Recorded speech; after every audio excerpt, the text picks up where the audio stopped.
Baik, selanjutnya kita akan simak bersama pembacaan gelombang cinta yang akan disampaikan oleh Gus Usman Ar-Rumi. Silakan Gus. Ar-Rumi. Bismillahirrahmanirrahim. Mana yang lebih baik? Mohon maaf Gus, suaranya agak dinaikkan lagi volumenya. Volumenya. Iya. Halo? Iya. Atau didekatkan mic-nya, lebih dekat lagi ya. Ketika terjadi adu mulut bersama teman-temanmu, baiknya wahai kekasihku, tidak usah ada keinginan untuk tampil unggul di atas panggung perdebatan. Sebab apalah artinya menang di atas meja?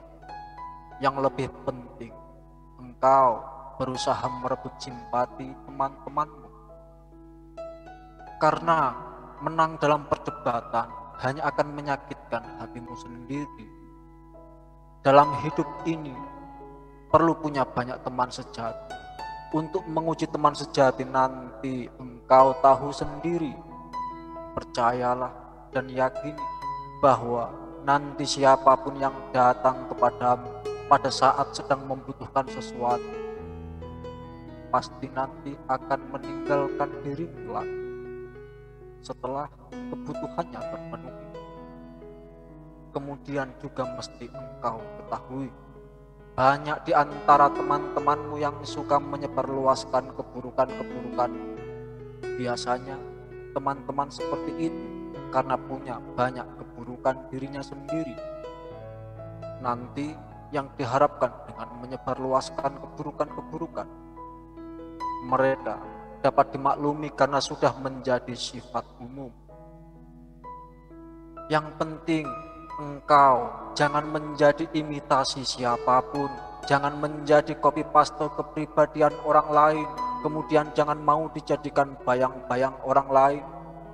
Suatu ketika pasti akan terbongkar apabila siang datang mana yang asli dan mana yang palsu. Aku mendengar engkau telah berpisah dengan kekasih yang dulu sangat engkau sanjung-sanjung setinggi langit karena engkau telah mengatakan sesuatu dengan terus terang. Ketika engkau berpisah dengan siapapun disebabkan karena keterus-teranganmu, berarti engkau sebagai pihak yang menang dan beruntung. Orang yang berotak kecil lebih suka diperlakukan dengan basa-basi yang enak didengar daripada terus terang. Selamat atas perpisahanmu, karena peristiwa itu sebagai jawaban atas pertanyaan yang selalu engkau ulang-ulang, mengapa setiap pertemuan yang pertama selalu tampak indah. Engkau bukan orang bodoh, wahai kekasihku. Gelar akademikmu sudah strata 2, tetapi sekalipun demikian, tidak usah berlebihan merasa bangga dengan gelar yang engkau sandang, dengan ijazah yang engkau raih.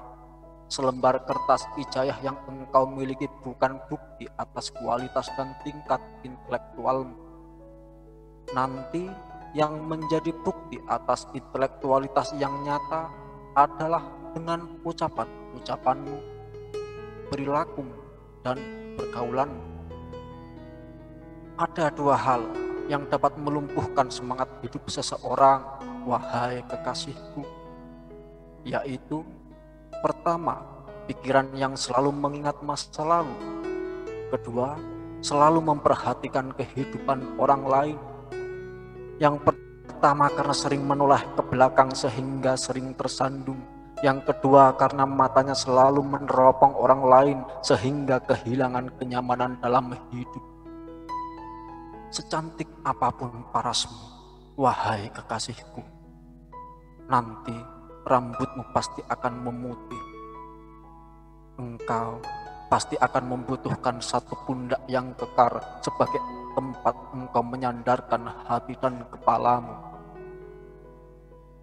Untuk itu, berhati-hatilah dan cermatilah dengan baik ketika engkau ingin memilih seseorang sebagai pendamping hidup. Bila engkau ingin tahu, wahai kekasihku, di manakah kedudukanmu di dalam hatiku, percayalah, bukan di salah satu sudut hatiku, melainkan telah memenuhi seluruh hatiku sampai semua lorong-lorong di dalam hatiku. Tidak ada yang tersimpan di dalam hatiku kecuali hanya dirimu. Setiap orang pasti, wahai kekasihku, di balik dadanya ada segumpal hati, tetapi belum tentu semua orang punya perasaan. Yang pasti, kehidupan telah memberikan pelajaran kepadamu. Bersyukurlah, engkau ditinggal pergi oleh orang yang dulu sangat engkau cintai dan sangat engkau sanjung. Karena kejadian itu sebenarnya memberi kesempatan kepadamu untuk berkenalan dengan orang lain yang lebih baik. Adapun keterpautanku bersamamu bukanlah karena satu kebutuhan, melainkan denyut nadi yang tak terpisahkan dan dengus napas yang tidak dihentikan. Ketika aku mengamati perilakumu yang banyak berubah, terutama sangat mudah tersinggung, dapat aku pastikan engkau sudah terlalu lama merasakan adanya penindasan yang luar biasa terhadap perasaanmu. Sampai engkau mengalami titik nadir kehidupan. Engkau tidak sadar, seperti tidak pernah terjadi apa-apa, sampai engkau telah lupa menolak cintaku dulu. Sampai kerinduanku terhadapmu semakin layu dan mengering. Sesungguhnya, orang yang paling mampu membahagiakan dirinya sendiri itu, wahai kekasihku, adalah orang yang selalu melihat apa yang dimilikinya sendiri, bukan yang dimiliki oleh orang lain. Dengan kesengajaan hatiku, aku berusaha ingin bersambung lagi denganmu. Tetapi juga aku tahu dengan kesengajaan hatimu untuk terus menghindar. Cinta yang telah lama terpendam, wahai kekasihku, ketika selalu dibasuh dengan derai air mata, akan selalu dalam keadaan suci, selalu indah dan abadi. Aku tidak ingin harapanku ini akan berkepanjangan sampai aku melupakan kehidupan. Maka untuk itu, wahai kekasihku, aku berharap sudikah engkau sirami cinta yang berbunga-bunga di hatiku ini. Apakah engkau rela bila nanti ada orang lain yang berbaik hati menyirami? Kendati pun demikian, aku pastikan lebih baik mati layu sendiri daripada disirami orang lain. Aku akan tetap selalu menunggu sampai nanti datang suatu hari yang indah. Sekarang sedang kucipta dalam imajinasiku sendiri, dalam keadaan aku sedang menyendiri. Ternyata dalam kesendirian lebih nyaman di zaman sekarang yang sudah tercemar dengan materialisme. Selalu saja setiap berkumpul dengan mereka yang ditanya merek mobil yang kukendarai, bukan merek yang ada dalam otakku. Ketika engkau merasakan sakit di tubuhmu, berarti engkau masih hidup. Tetapi ketika engkau dapat merasakan rintihan di dalam hatiku karena terlalu merindukan dirimu, berarti engkau seorang perempuan yang punya perasaan yang halus seperti halusnya sutra istimewa yang engkau pakai. Aku menduga engkau masih dalam keadaan kebingungan, atau juga mungkin engkau belum ikhlas melepas kekasihmu yang telah pergi. Tolonglah, wahai kekasihku, jangan engkau sakiti dirimu sendiri, selalu merawat dengan susah payah seseorang yang sebenarnya sangat tidak layak lagi. Jangan selalu engkau buka pintu menanti pulangnya orang yang dengan sengaja telah meninggalkan dirimu. Sungguh kita tidak tahu, wahai kekasihku, siapa yang benar-benar mencintai kita, kecuali nanti dalam kondisi yang sangat sulit. Ketika itulah akan terlihat masing-masing akan memilih tempat duduknya sendiri. Kehidupan yang sedang aku jalani ini, wahai kekasihku, persis seperti aku memakai sepatu yang sempit, sehingga semakin lama aku melangkah, semakin sakit, semakin jauh aku berjalan, semakin menambah luka parah. Aku yakin suatu ketika aku akan mendapatkan kebahagiaan yang luar biasa ketika aku dapat menggapai cintamu, karena terlalu banyak orang yang mengatakan mustahil engkau akan menyambut baik menerima cintaku. Telah berulang-ulang aku minta bertemu bersamamu di sebuah restoran di penghujung jalan raya untuk makan siang bersama. Tapi setelah kutunggu, engkau tidak datang. Kutunggu lagi, lalu engkau tak datang lagi. Akhirnya setiap hari aku menunggu sampai jantungku bergetar menagih janji Tuhan sambil menghadapi 2 porsi makanan yang sudah tersedia di meja.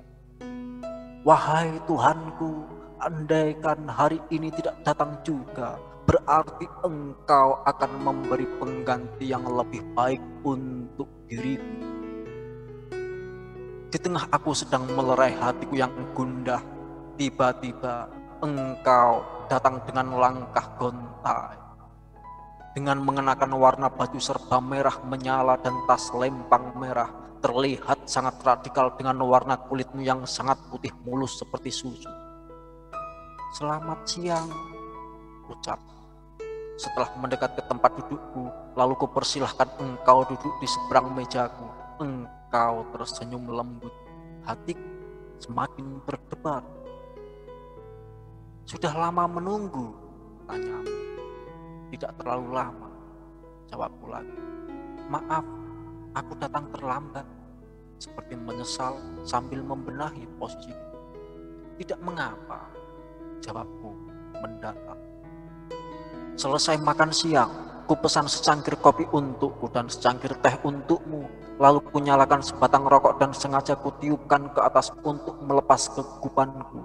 Ternyata engkau seorang perempuan yang sangat berani berterus terang untuk mengatakan jujur tanpa ragu sedikitpun. Aku tidak percaya engkau akan menerimaku dengan ikhlas. Sekarang aku sudah berbadan 2. Dia tidak mengakui dan tidak mau bertanggung jawab. Aku tidak mampu menjawab sepatah kata pun, karena mataku terasa berkunang-kunang.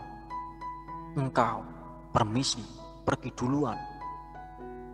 Segera engkau ku kejar, langkahmu sangat kencang menelusuri trotoar. Ku pegang lenganmu, ku yakinkan, aku sangat mencintaimu, aku siap menerimamu, dirimu apa adanya.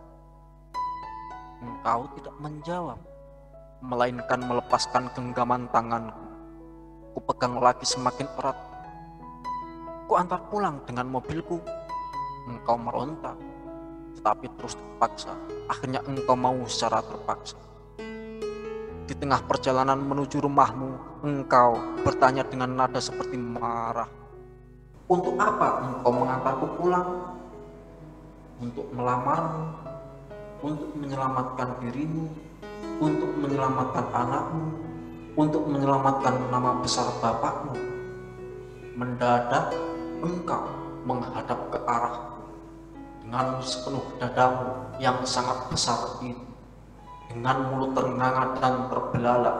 Oh,